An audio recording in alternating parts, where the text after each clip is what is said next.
The Chinese trade delegation made their official visit just weeks before talks take place in October. One America's Rion is at the White House with more details on the visit.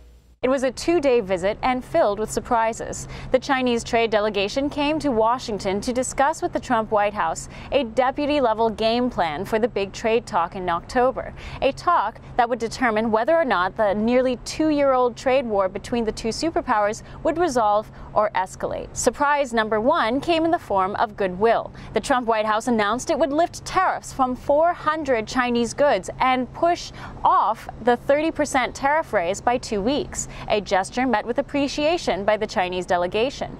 Surprise number two came in the form of a cancellation. Critics speculate the talks went badly, citing as evidence that the Chinese canceled their agricultural tour of Nebraska and Montana and returned to China early, to which U.S. stocks dipped slightly, fearing a bad turn.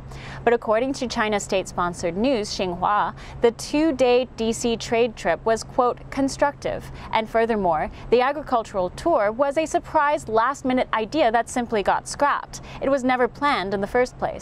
On the U.S. side, response has been skeptical and firm. U.S. Commerce Secretary Wilbur Ross says the Chinese are unclear about what it wants, but the U.S. will find out in the next few weeks. President Trump gave two signals to the Chinese delegation, preluding the October talks. One signal of goodwill, delaying tariffs to October 15 and outright lifting tariffs on 400 items.